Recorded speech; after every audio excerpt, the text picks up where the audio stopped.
सबसे पहला हक बीवी का क्या है, कुरान ने क्या रखा, गौर से सुनिएगा। कुरान कहता है वआतुन निसा सदक़ातिहिन्न निहला फ़इन तिब्न लकुम अन शैइन मिन्हु नफ्सन फकुलूहु हनीअम मरीआ। सबसे पहला हक यह है कि खुश दिली के साथ अपनी बीवी का मेहर अदा करो, ये पहला हक है। इसे दूसरे मकाम पर कुरान ने कहा वआतुहुन्न उजूरहुन्न, मेहर अदा करो, पहले खुश दिली के साथ मेहर अदा करो। और उलमा तशरीफ फरमाए ये बात याद रखे, मेहर पर बाप का भी इख्तियार नहीं, माँ का भी इख्तियार नहीं, शौहर का भी इख्तियार नहीं, उसको कैसे इस्तेमाल करना उसका पूरा पूरा हक और पूरा पूरा पावर औरत के हाथ है।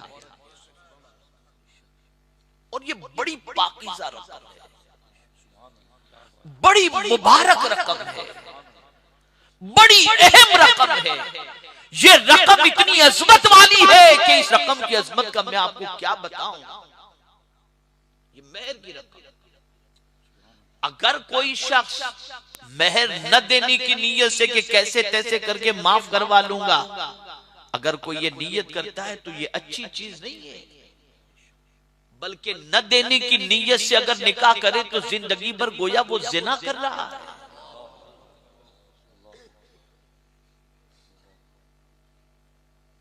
पहले से माइंड बना लिया इसको पटा लूंगा, समझा दूंगा, माफ करवा लूंगा, नहीं, अदा करो, खुश दिली के साथ अदा करो, नेहला खुश दिली के साथ अदा करो, ये उसका हक है। हाँ, दो चीजें हैं, एक मुअज्जल है, एक मुअज्जल है। अगर औरत जो है वो कुछ अभी ले ले मेहर की रकम और कुछ के लिए मोहलत दे दे तो कोई बात, अगर मोहलत दे दे तो कोई बात नहीं। अच्छा, मोहलत के अलावा भी कुरान ने कहा, मुअज्जल के मानी होता है फौरन दे देना। वो बाप भी कान खोलकर सुने कि मेहर की रकम लेकर बच्ची को देने की बजाय सीधा घर के शादी के खर्चे में डाल देते हैं, इनको हक नहीं है। ये बड़ा शादी में खर्चा हुआ, बेटा मैंने मेहर की रकम इसमें डाल दी, नहीं, आप वो रकम उस बच्ची की मिल्कियत है, उसे दो। हाँ, वो खुश दिली से दे दे, अलग चीज है, उसको इख्तियार है, जहां चाहे वो इस्तेमाल करे।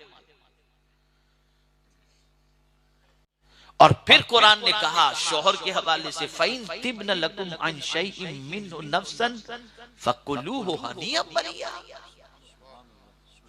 अगर वो औरत जो है वो खुश दिली से दस्तबरदार हो जाए कि मुझे मेहर नहीं चाहिए, तुम मिल गए, बहुत कुछ है, तो अब उस रकम को तुम खाओ पियो कुछ भी करो, कोई मुदायके की बात नहीं।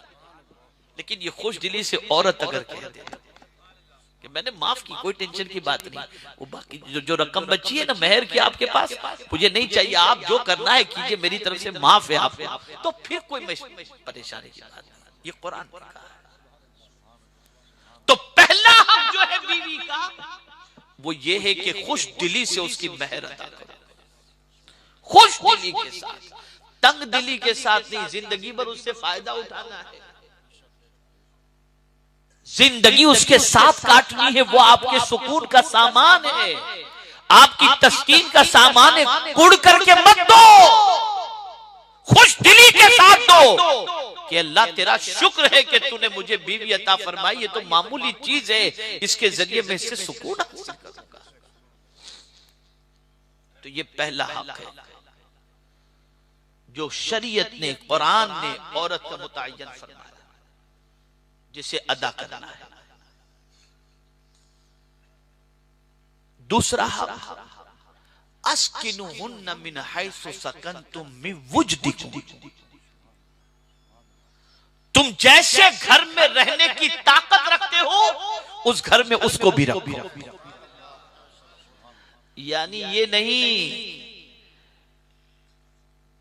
कि बीवी के लिए कैद खाने जैसा एक छोटा सा कमरा तुमने बना दिया, यहीं पड़ी रहो और खुद अपने रूम के अंदर सारा सामान हो ऐश का। नहीं, तुम जैसा रहते हो और रहते हो अपनी बीवी को ऐसे ही रखो, ऐसे ऐसे ही मकान में रखो, ये उसका हक कुरान ने मुतय्यन किया है, ये हक कुरान ने मुतय्यन किया है।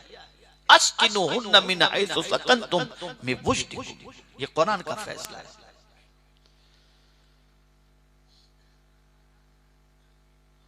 और ये बात याद रखें, इसे भी जहन में महफूज कर लें, अल्लाह अज़्ज़ व जल्ल जब किसी को जिम्मेदारी देता है ना, तो उसकी ताकत के मुताबिक देता है।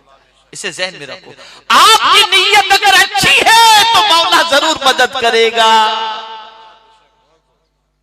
वो जरूर देगा। इसीलिए हुजूर सल्लल्लाहु अलैहि वसल्लम फरमाते हैं, जिस किसी को 3 चीजें मिल गई वो बड़ा खुश नसीब है। 3 चीजें मिल गई वो बड़ा खुश नसीब है। कुशादा मकान, अच्छी सवारी और वतन में रोजी, ये 3 चीजें जिसे मिल गई वो खुश नसीब है। तो अच्छी सवारी भी खुश नसीबी की अलामत है, कुशादा घर भी अच्छी जो है वो खुश नसीबी की अलामत है, और वतन में रोजी मिल जाए ये भी खुश नसीबी की अलामत है। तो पहला हक जो मुतय्यन किया गया वो मेहर है। दूसरा हक, जिस घर में रहने की तुम ताकत रखते हो या रखने की ताकत रखते हो, या जिसमें तुम रहते हो, ऐसे घर के अंदर तुम उसे भी रखो। अब तीसरा, लियुनफिक ज़ू साअतिन मिन साअतिही व मन क़ुदिरा अलैहि रिज़्क़ुहु फलयुनफिक मिम्मा आताहुल्लाह औ कमा क़ाल।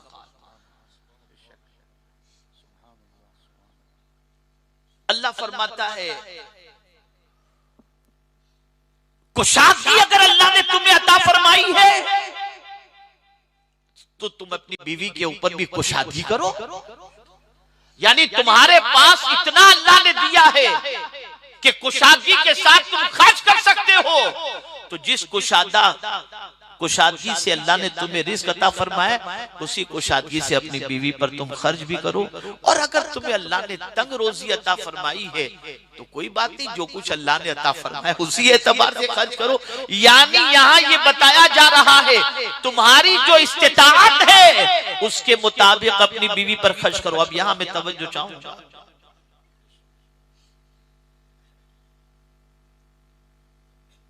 माफ करें वो मेरे नौजवान भाई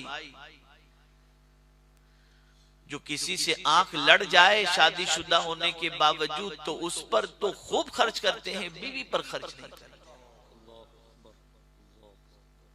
नहीं करते।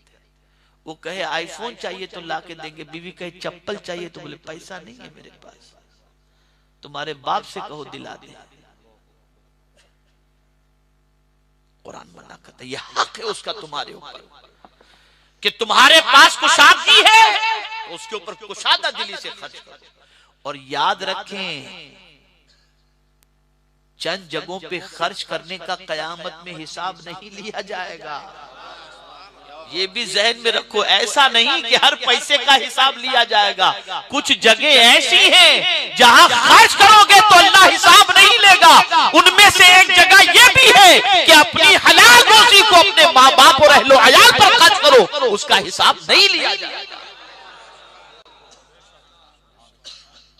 इसराफ नहीं होना चाहिए, फुजुल खर्ची नहीं होनी चाहिए। बीवी के मुंह में हलाल के लुकमे के रखने पर सदके का सवाब।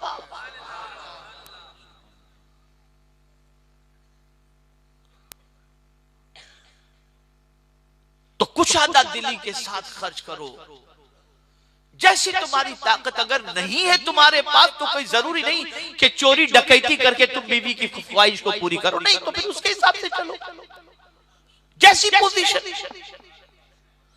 ये कुरान का तीसरा हक है। चौथा हक है, जैसा लिबास तुम पहनते हो वैसा लिबास अपनी बीवी को पहनाओ।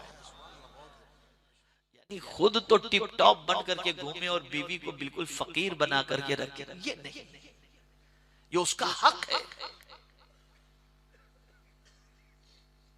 यानी 3 चीजों को जहन में रखें, लिबास, खुराक और मकान। ये उसका बुनियादी राइट है कि जो अपना घर बार माँ बाप छोड़ करके आपके पास आई है, उसे ये 3 चीजें प्रोवाइड करना, ये आपकी रिस्पॉन्सिबिलिटी है।